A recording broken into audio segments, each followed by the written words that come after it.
Paranormal Karen, she's so spooky. Paranormal Karen, funny too. Paranormal Karen, she's so spooky. Oh, and did I mention she's funny too? Yeah, cha-cha-cha. Hey, everybody, welcome to Paranormal Karen. It is October. We are taping this in July. I'm saying that every time in case there's like a giant news story, like a fake alien invasion, and you're like, why isn't Karen talking about it? Karen is getting all her podcasts done early so she can relax the last part of the year, because I have to do that. But that being said, it's still going to be a great episode because I have a new friend, Becca Dickens, who I have been talking to now for a while. Another one of the most patient people in the world, putting up with my, can we do it now? Wait, I can't do it now. Can we schedule it next week? I can't schedule it next week. Thank you for your patience, Becca. How are you today? I'm well. It's been fun. Now, you have a great story that has a couple of things that I want to hit with you. And I want to start with, because I'll put it right out there. A lot of people that listen to my podcast or other stuff want to know. A lot of them are trying to start communities. A lot of them are trying to start farms. A lot of them go through, I'm semi in this rabbit hole, and I'll explain how. Want to be able to sustain their own food, their own stuff, worried kind of about that Armageddon. Everybody knows I go crazy for a Berkey or what is that, a reverse osmosis. Whatever you got, taking control of your water system, I say is the first part, because you can always trade that if we get into crazy times. And I'm going to say, I'm doing way too much talking up front, but there are economists now that are sounding like conspiracy theorists with this. And I'm not kidding. And it's on the major news. So Becca did it. She went from the corporate life to totally in charge of her own food, her own family, her own spirituality. So I have a million questions. Start me with the I know you made a huge change. Give me how you made the big change, and then how you left your corporate job for a farm. How's that for a huge question? Yes, huge question. First, I just have to say I am so excited to be talking to you. I'm a big fan of Paranormal Karen, and you're doing such important work, and I'm just honored to get to help you with what you're doing. I feel like we're doing the same work, even though it looks quite different. Oh, well, thank you. And ditto to you. I'm so, this is such a, I have not, it's so funny. It's almost like psychically you must have known I was looking for someone for this topic. Ooh, so wonderful. I love Berkeys too, so we can be Berkey buddies. Yes. In fact, I have an extra set of filters saved just in case. Yeah, me too. I'm hoarding filters and fluoride filters. Yes. For my Berkey. Awesome. So I also say up front, I want to tell all about the farm and all how that happened. But of course, because I'm talking to you, I want to get into spooky stuff too. So I'm going to try to stay really practical for your audience. But awesome. It's all connected. Okay, yeah, and I can't wait. And in fact, we got time. I'm ready. I got my notes right here of what I want to ask. So give it. You could say, give us the thumbnail of how you got to the farm. That's what I said. Okay. I grew up in a very small town in Illinois. As soon as I was out of college, I couldn't wait to get to the big city. Sick of this farm life, sick of the humidity. I taught English in Europe for a while, and then I landed in Albuquerque, New Mexico, a very spiritual, cool place. Yeah. And I got eventually a very fancy corporate job. I was an IT project manager, which doesn't sound that fancy, but I managed projects of software engineering. So very much in writing software, and I was working for companies that were international. I got to do international travel, business class, flying around the world, implementing huge software engineering projects. So I was also a very serious alcoholic. And so my most adult life in Albuquerque, it was in a way, a very small life, big career. I was very focused on my career. I mean, that's really all I had, my career and alcohol. Now, with that kind of career, sometimes I have to say, especially living up here, you know what? It feels like just a real offshoot. It feels like people either drink a lot or don't drink. I'm not seeing much of a middle ground anymore. Yes, I think that's true. I could talk a lot about alcohol and what I think is going on. The thumbnail of that is I was a blackout drinker, so I worked all day. I came home and drank until I would black out, and so there would be space between when I stopped remembering things and when I went to sleep. Luckily, I didn't go out and do too much crazy stuff, but I do think that there's something spiritual that was not good that was going on during those times when I wasn't in my body anymore. Yeah, I agree with that. I think especially to blackout. I mean, I don't know. I want to say blackout can be worse, but I don't know. Maybe not. It's all tied together. But yeah, there's a weird. That's why they call it spirits. Something is weird. Yeah. Okay, so you're making the money. You're flying around. You're drunk. Where does it go? Yeah. Well, eventually, in my 40s, I think I was about 46. It was 2013. Things reached a crisis, as they do with alcoholics, especially as they start aging. I never had children. I was married. A whole bunch of things happened at once in 1 year. My dad got diagnosed with Alzheimer's. I lived away from my family. It was just me in Albuquerque with really no friends, just my husband that I was getting divorced from. That was falling apart. And then very big, bad bottom of drinking happened so that I knew I couldn't drink anymore. It was just, I was completely lost. I just thought I can't drink anymore, but I can't stand life without drinking.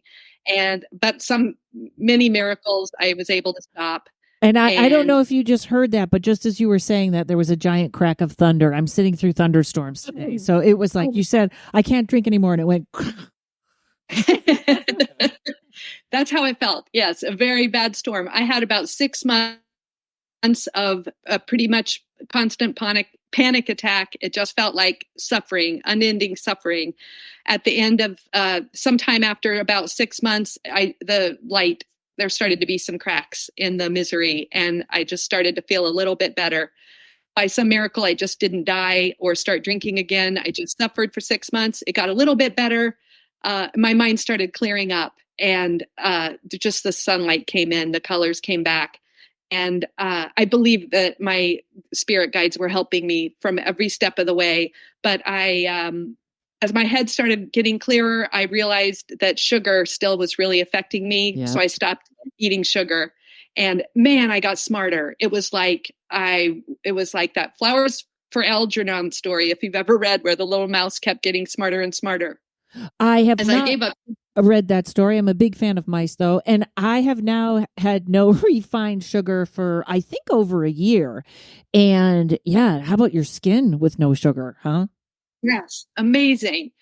And I started going on a health journey then. I was still working in my big corporate job, but I was getting divorced, and I just started learning about food. One time I saw a friend of mine who used to be a project manager like me, and she looked completely different and had a light shining out of her. I said, "What are you doing?" And she said, "I'm a nutritional therapist now. Oh. I'm going to nutritional therapy school." And I said, "Okay, I'm doing that." And I entered a program to become a nutritional therapist, basically somebody who is trying to increase people's wellness instead of treating their sickness with pharmaceuticals, increasing wellness with food. And so I was going to school for that. My job became completely intolerable, so that I couldn't stand to be under fluorescent lights anymore. Oh. I felt like we were all grown-ups, but like little children playing office. We were just sitting around conference tables talking about, let's have a meeting to plan the meeting that we're going to have next week. And let's write software to help somebody else market other software to different people. And it was so like a fantasy world. And office politics, I couldn't do it anymore. I said, I'm out. I decided I'm going to move back to Illinois, be with my dad, who still has a good brain. Even though he has Alzheimer's, it's very slow moving. And so I'll go live with him until he dies, and then I can do something else. Maybe I'll try to be a nutritional therapist in my small town. I'm moving back home. I also said, I am never having sex again. Done with him. I was like in my late 40s. I'm not interested. It's too much trouble. I never was able to make it work with men. Okay, so there's a whole bunch of stuff there. I'm going to interrupt for one reason or one second. When you were talking about how the Office looked like adult people playing Office, isn't it amazing when you kind of simplify your life, the more complex things look silly? Yes.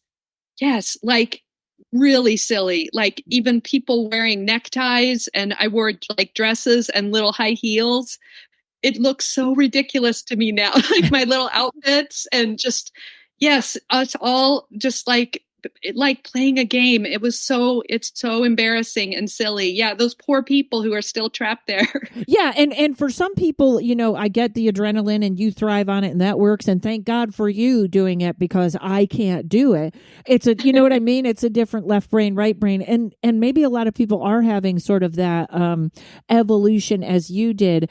But I'll never forget, just really quick, I worked in an office. I worked as a temp, and comedy, this was when comedy was on and off, and I wasn't doing tarot.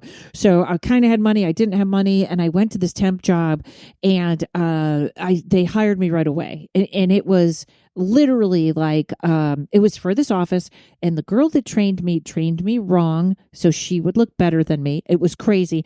And then, so I was there about 6 months, and the big thing was I always had pretzels out. People would come and go, oh my God, thank you for leaving the pretzels. Or if they didn't eat, there was pretzels on my desk.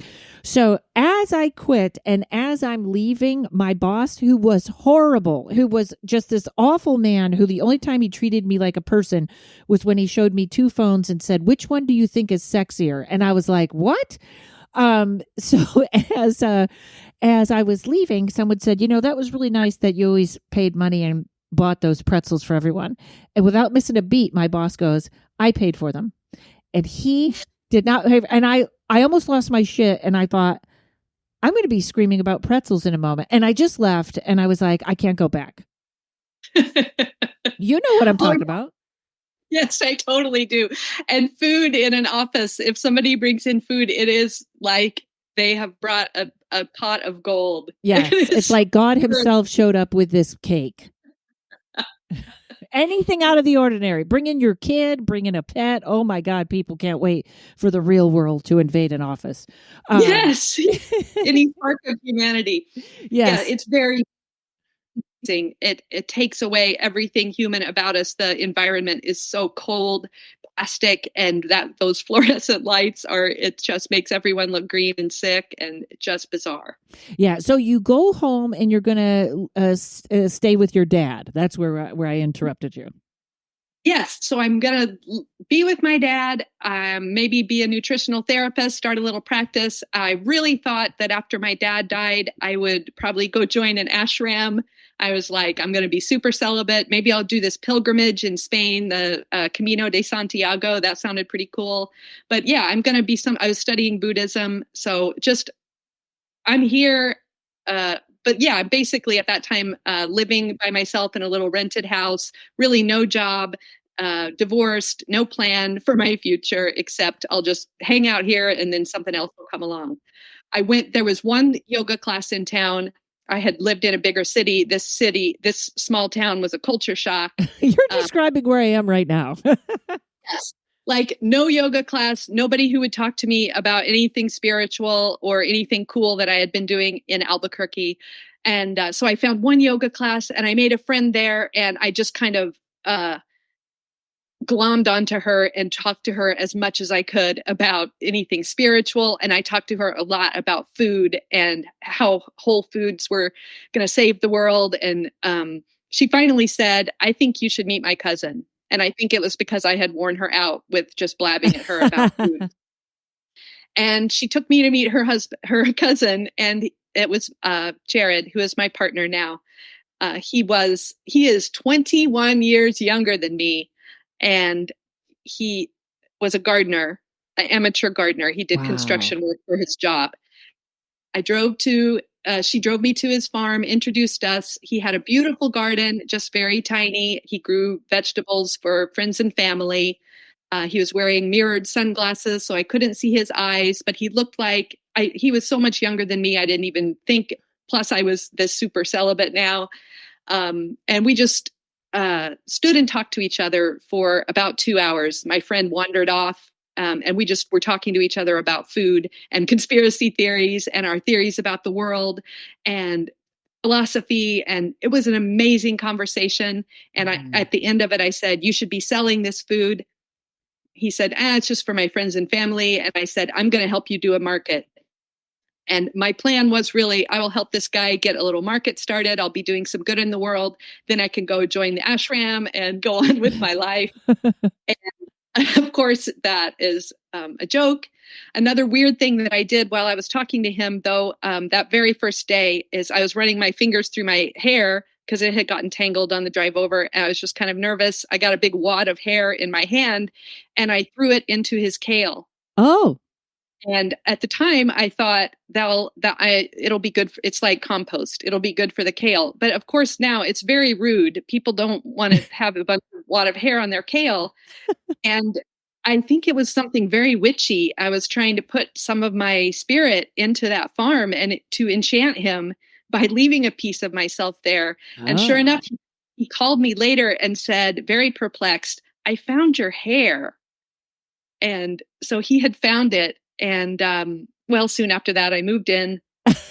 We started doing a market. Did he have, first of all, I guess as for meeting people, I've been doing this all wrong. So did he feel like it was a witchcraft thing, or was he like, that's kind of gross, or was he like, what happened? He felt that it was very strange. I think he liked me from talking to me. He was very excited about the things we were talking about. We were both electrified from the conversation. And I think he was probably out working in his garden and he found it and he knew it was mine. And it probably made him happy to see a piece of me there. I don't know if you realized how witchy it was, but it inspired him to call me and make the moves or whatever. So it was a conversation starter because he was like, what other woman's hair would be in my kale? How many times have we asked ourselves that, right? Wow. So perfect. So then you moved in a month later, 2 months later? Yeah, very shortly after that. It was 2017. And we did start a market. We just told our friends and family, come here on Saturday and we'll sell you some vegetables. We let them pick themselves. And by the time it was winter, we weren't working in the garden as much, but we started planning, let's do this big time. Let's go bigger. And so every year since then, we have grown the garden. I think the next year, 2018 or 2019, we bought 200 chickens. We now have 330 chickens. Ugh. And we sell eggs and we sell vegetables at 2 markets from the farm, at farmers markets, at groceries, all over the place. We've just doubled our sales every single year. And we do education. And our big goal is we want, in our school district or in our county, we want to have half of the food that is eaten here to be produced here. I love it. Because the situation right now in Illinois, and probably in your state also, Illinois has some of the richest farmland in the world. A glacier moved through here and it's just extremely rich soil, or anyway, it used to be. Over 95% of the food eaten in Illinois comes from outside of Illinois. It comes here in trucks. And so we grow corn and soybeans in Illinois, and those get shipped somewhere around the world, processed to within an inch of their life, and then probably turned into Pop-Tarts and I don't know what, chips and stuff, and then shipped back here and turned into ethanol. A lot of them is turned into ethanol or food for cows that are imprisoned. And hold on one second. We're going to take a break here. And man, time is flying. Okay, hold on, folks. We're going to be right back. Are you a seeker who craves a life of authenticity and freedom, but can't seem to get unstuck from experiences of duality? My name is Z, and I spent years stuck in victimhood, craving enlightenment, but trapped in a cycle of 2 steps forward and what felt like 100 steps back. I felt like I was drowning in fear and shame until I started learning about the nervous system. It turns out that while we are spiritual beings, we are only able to be here because of these physical bodies, and the nervous system is just trying to keep us alive by bringing us back to fight, flight, freeze responses. We can get stuck in these defense states, or we can gain resilience by developing a respectful and trusting relationship with our nervous system. If you're ready to learn more, check out my YouTube channel and join us for online coaching and courses by going to www.anexperiencer.com. That's anexperiencer.com. See you there. Okay, so I could not agree with you more with the food. And it's funny because you know what? Upstate New York has the biggest clean water source, and they're dumping the radioactivity from the plants in the Hudson now. And after RFK got it all cleaned up, and it's like, you can go right down to that train that in Ohio and keep going. I just think they're trying to wipe out half of us, but that would make such a difference to have that food, a healthier difference in the schools to have that local food there, wouldn't it? Yes, such a difference. And so sad. Illinois recently had a law also that a school, by law, when they were putting out a contract to see who was going to provide the cafeteria food, by law, they were required to take the lowest price. Cost-saving thing. But yeah, it was like, let's feed the lowest quality food possible to the children. And I do know there is. I was going to say, I know this isn't a direct connection, but I do believe this is a direct connection. But there is some weird stuff going on in Chicago. Right? I love Chicago. I love the men. I love what they look like. It's the best looking men in Chicago. But with the people getting attacked on the street and stuff, like, is that being blown out of proportion, or are people really losing their minds like that? People are losing their minds. I do believe that has to do with nutrition.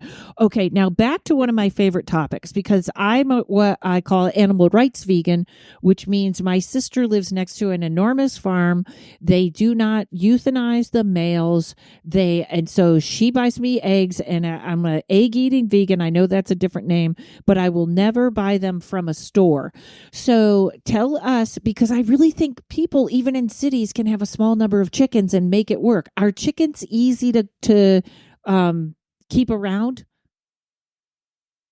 A small number of them is very easy. And if you have any kind of a yard that you can move them around in, it's even better.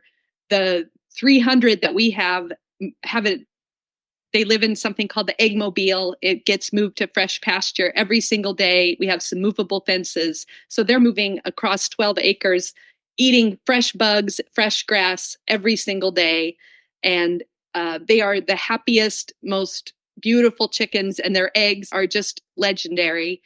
But yeah, a couple of chickens can live in a very small space. They are low maintenance. They are good companions, and their eggs are just precious gifts. Yes, that we can share. Eggs are a superfood, and people don't know that. And also I think most people know eggs are a bunch of different colors. They're not supposed to look all the same. I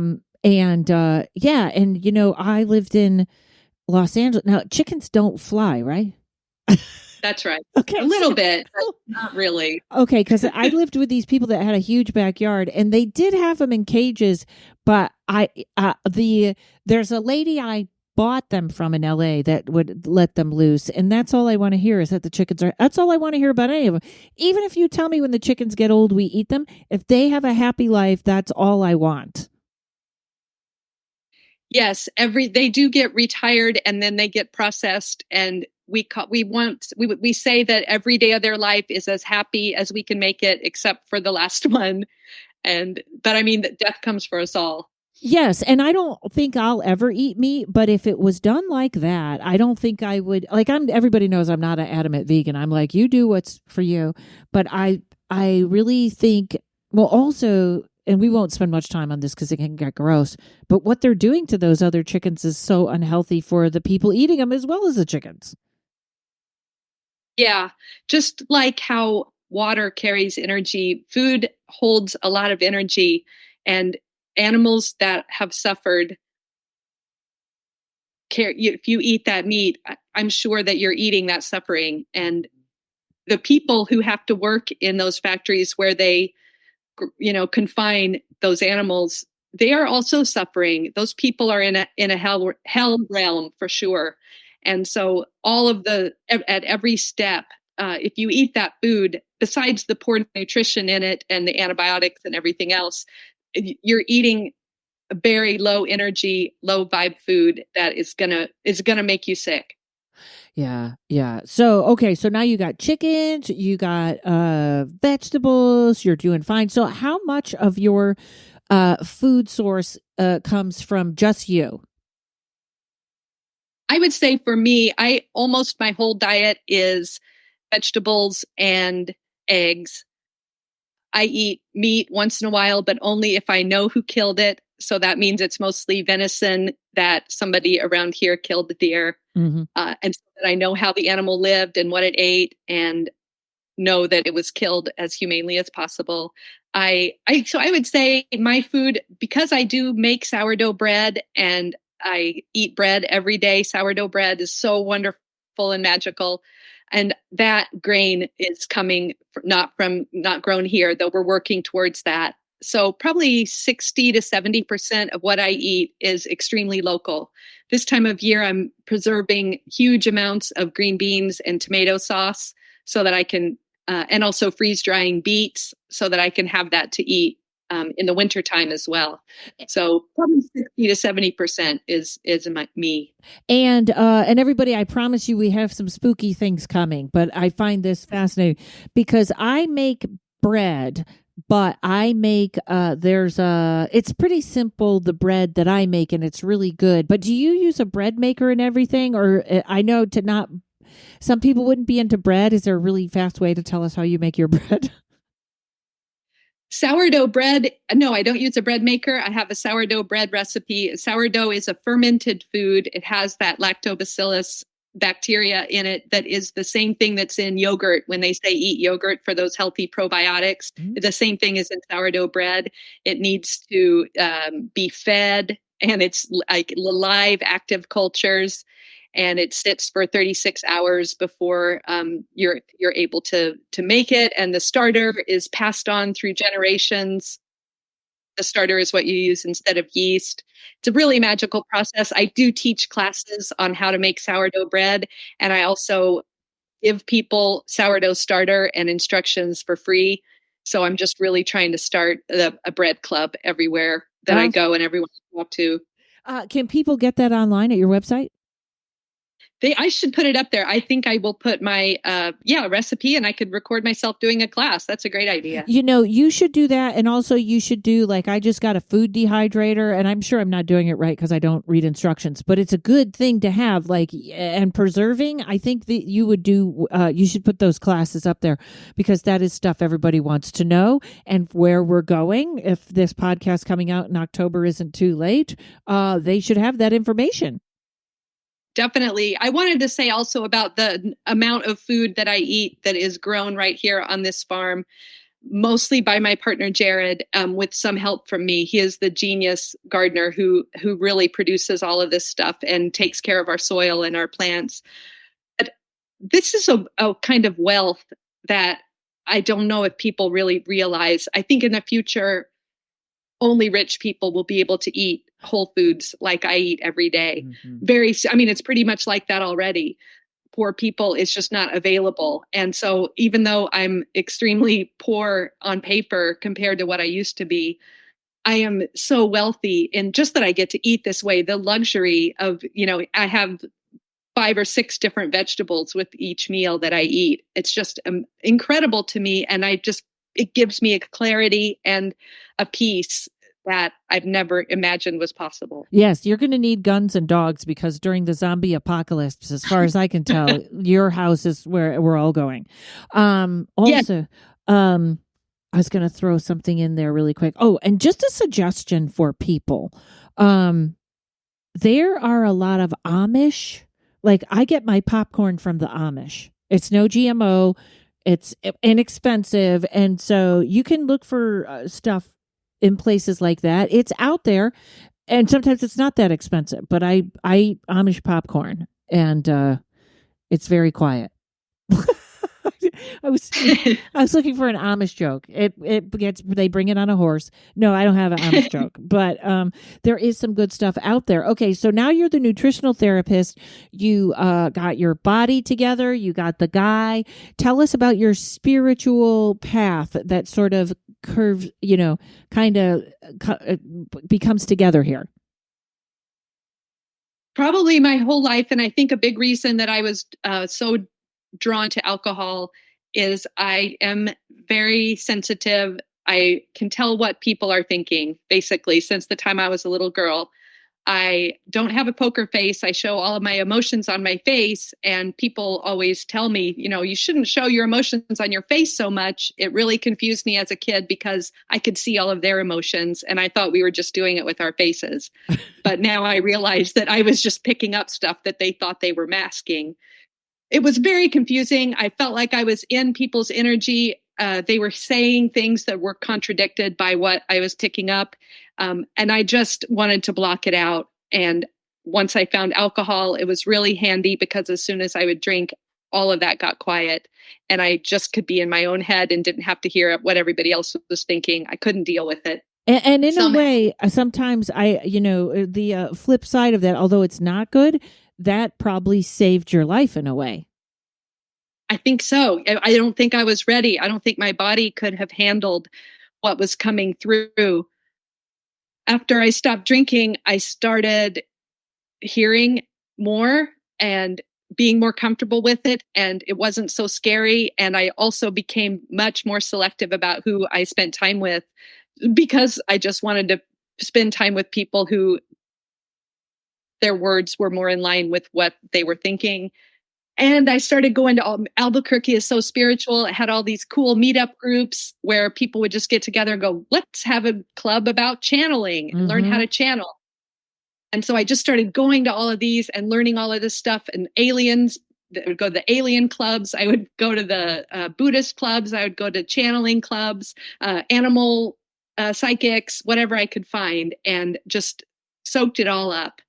But I was also had a lot of weird ideas about channeling. It was from one time that I saw this woman speaking. It was a little talk about how to channel, how to learn how to channel. And as she was talking, she would make here's the introduction to my speech about how to channel. And then she would cock her head and say, what's that, spirit? And then she'd say, spirit wanted me to say blah, blah, blah. Mm-hmm. And I really liked this woman. And I was off put by this interrupting spirit. And I thought, why won't that spirit leave her alone and let her talk?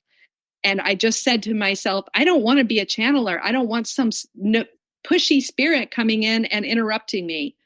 And I don't believe any longer that that's what happens at all with channeling. Mm-hmm. I don't think they're interrupting. I don't think that my words are different from their words. Anyway, I set all these boundaries of I'm not going to channel.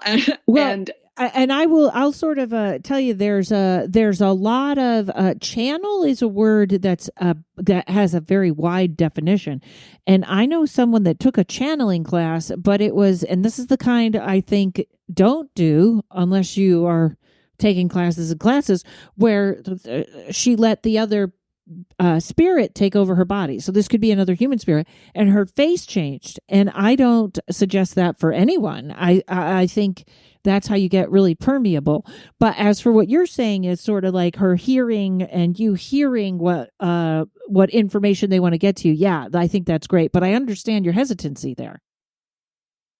Yeah. And so I still felt a lot of tension because I was asking the universe all the time and doing all, any kind of manifestation that I could, that I wanted to have my spirit guides talk to me. I wanted to open myself up to them.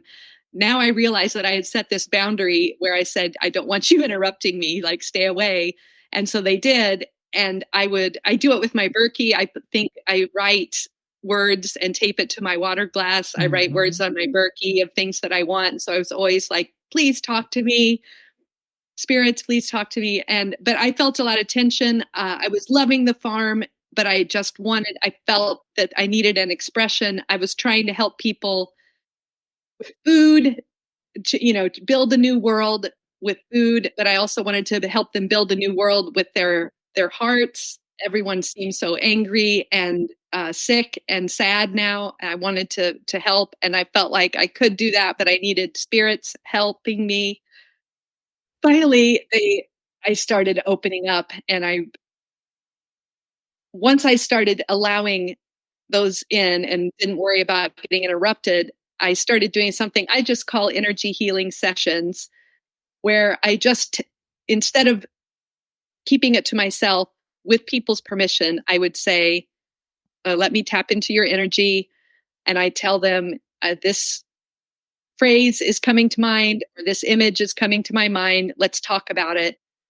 And things in my life got so much easier once I started doing that. Those were the conversations I wanted to be having with everyone for my whole life. And conversations like you and I are having right now. These are the things that I want to talk about. And people opened up to me in a way that I had never been able to connect before.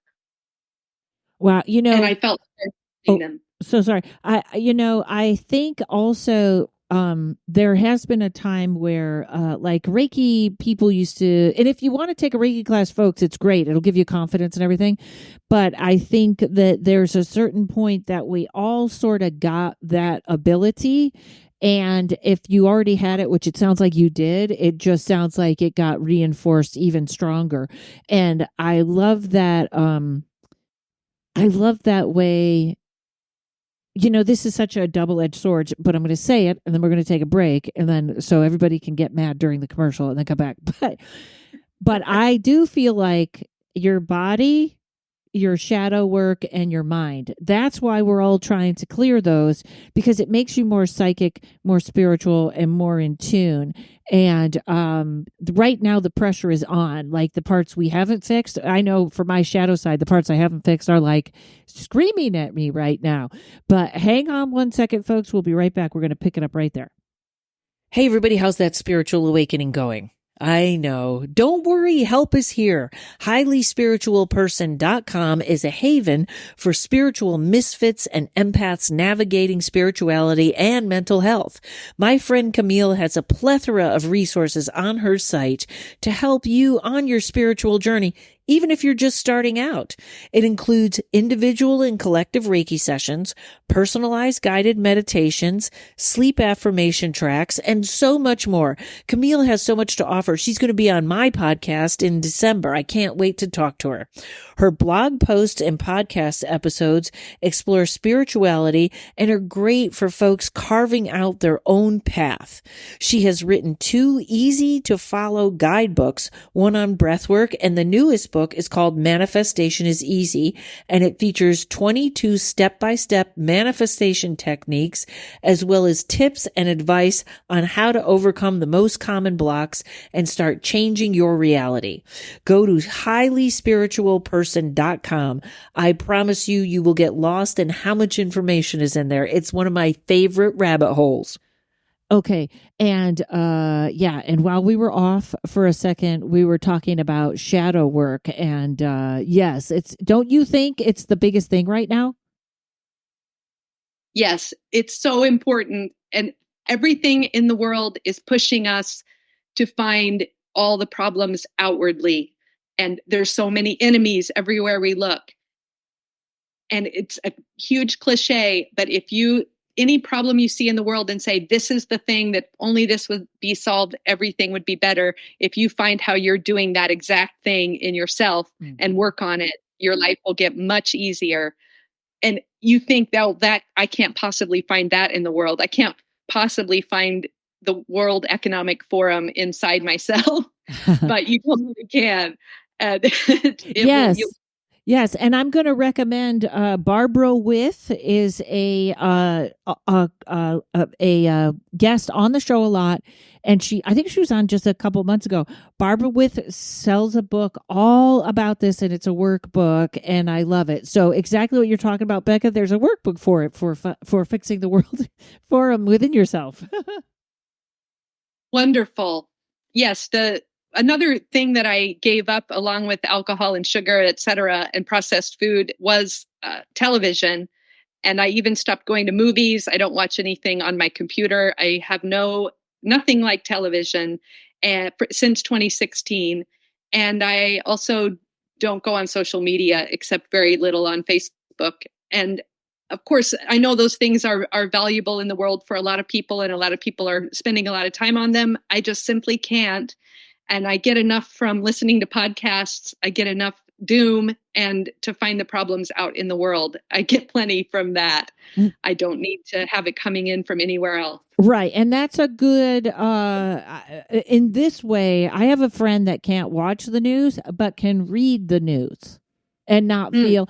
So it's however it assaults, maybe that particular way assaults you and a lot of people, but you would weird. But for the lockdown, like you just heard people talking about it, or how did you find out about that? Other people around town?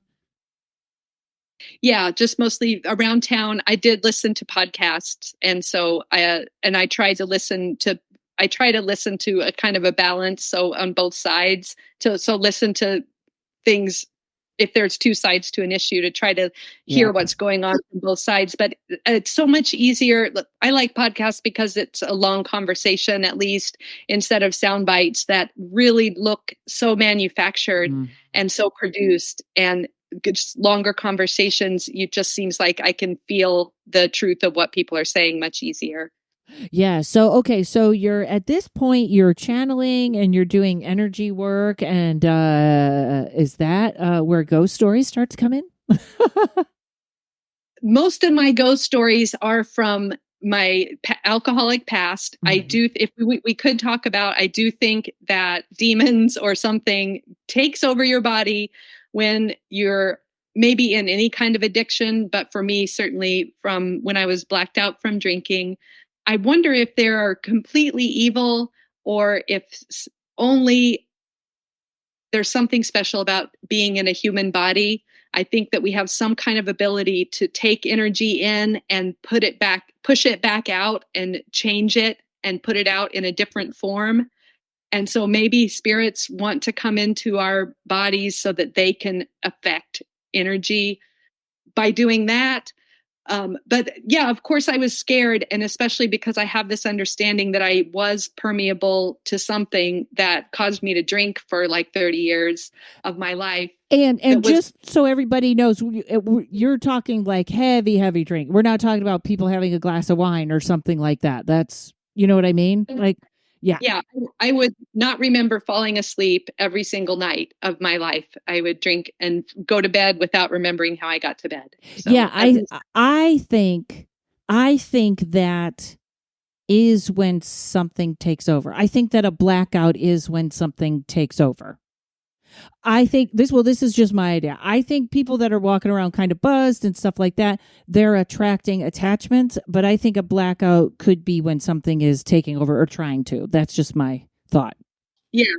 I think I could feel the shadow of that other thing inside of me. I felt such a disgust about the residue that was in there.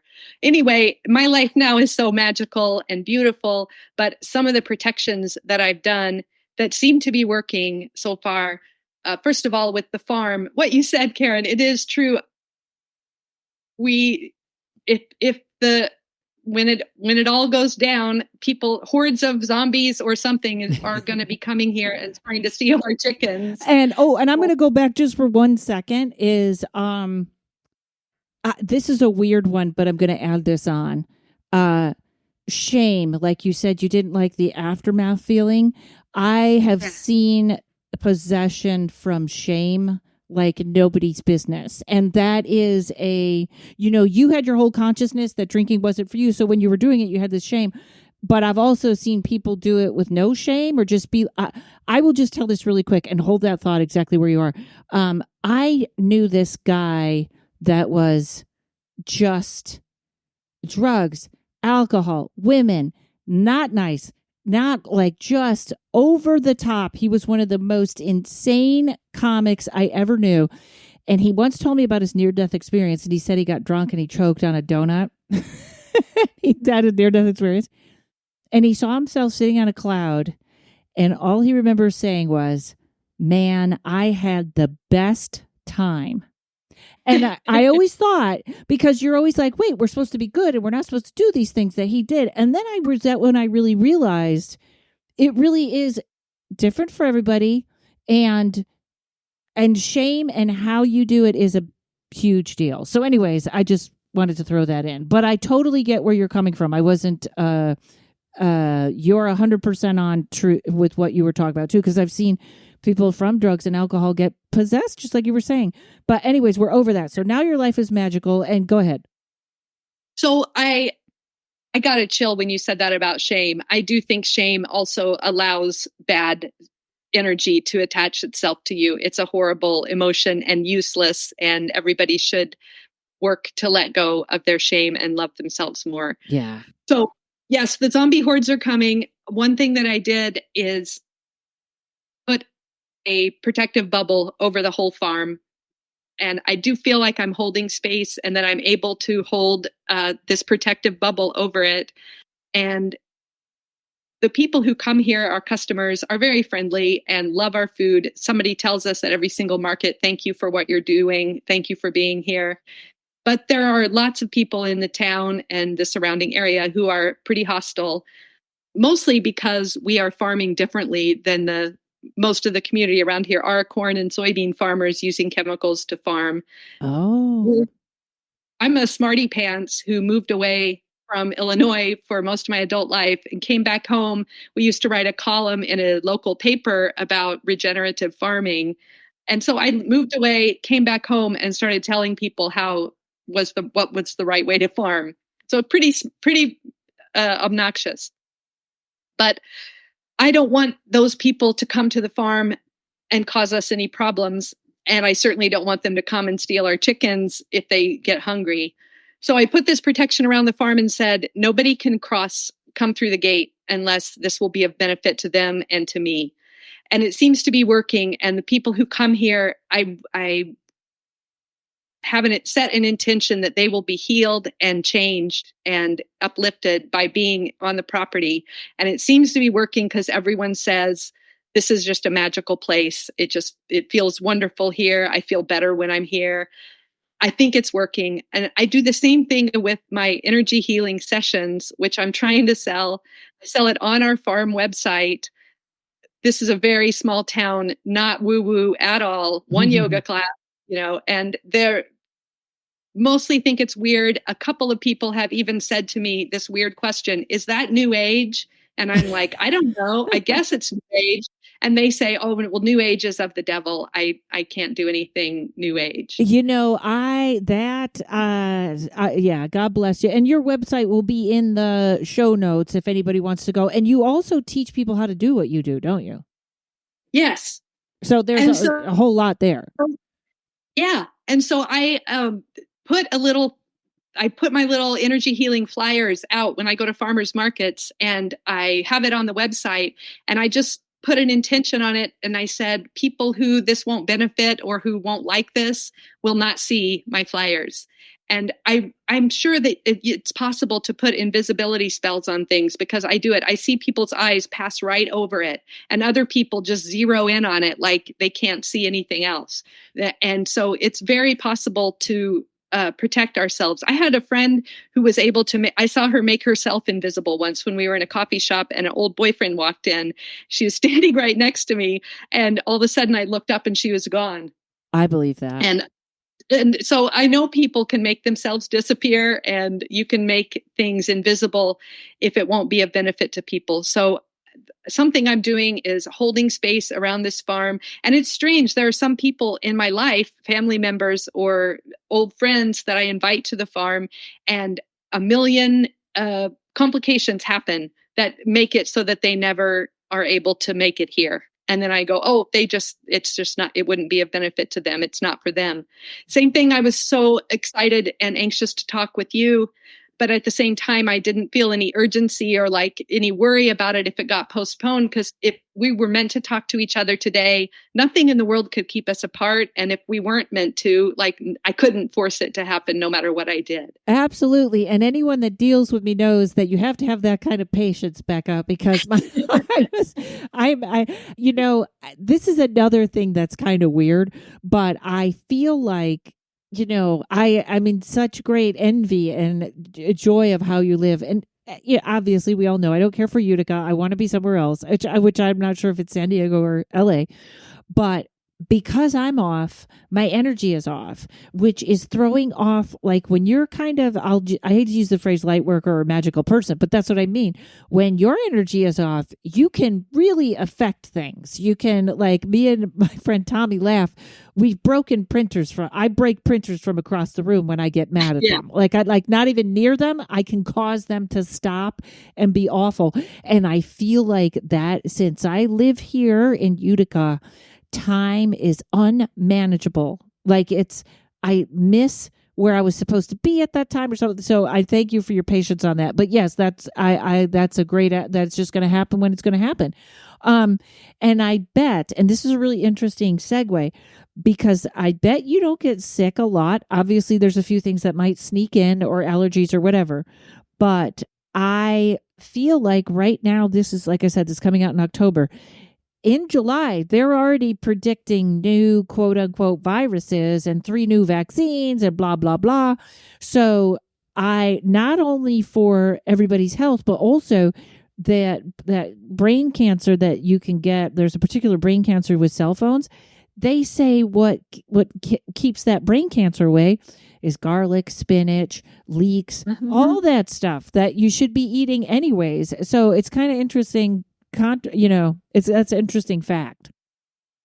Yes, I recently had hurt my back, and my back hurt. It was down in the back. I needed to be up and doing things, and it hurt pretty bad for a few days. And I don't take any painkillers.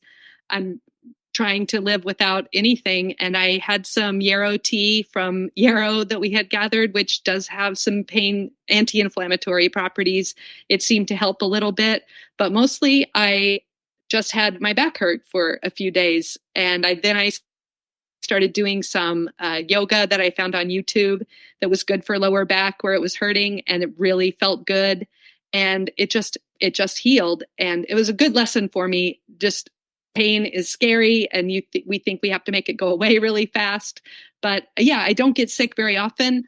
I definitely feel it if I go to a family party and eat a bunch of sugar, which I try not to do at all. But I have about 2 days of inflammation where my joints hurt. So most of the time I'm in my 50s. When I get out of bed, I don't have aches and pains. Yep. But if I eat sugar the next day, I sure do. My knees hurt, my joints ache. And I also feel grouchy, on edge. Everything kind of irritates me. I don't like myself very much. I feel clunky and out of sorts. I'm going to throw this out there, and I don't know how to do a show on it, and I'm trying to become an affiliate, and I think they don't want me as an affiliate because I'm a paranormal person. But the new red light therapy, I own one of those. I broke down, got it for like $300, where it penetrates, and I believe Tesla said everything is light and frequency. Holy cow, does that inflammation? It heals like nothing I've ever seen, better than any medication, better than anything. And I'm hoping that's the new wave. I'm trying to, like I said, hopefully someday you'll hear an ad and you'll say, use coupon code Paranormal Karen for 5% off, because I'm really starting to believe in this therapy like enormously. Yeah. Well, could I tell you one kind of spooky story that happened to me recently? I would love it. This is just about how there's magic in the world and kind of how you can make things invisible. I went to have dinner with an old friend. For one thing, it was in another small town about like 40 minutes away from where I live.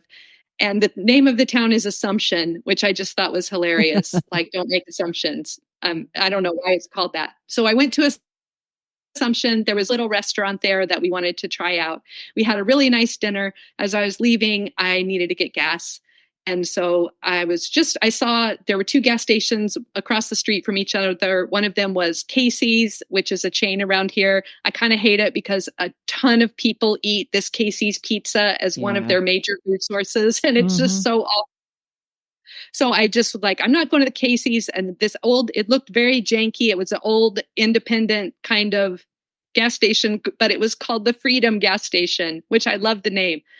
But it was very dilapidated. And I also had to go to the bathroom really bad by that point. I had to pee.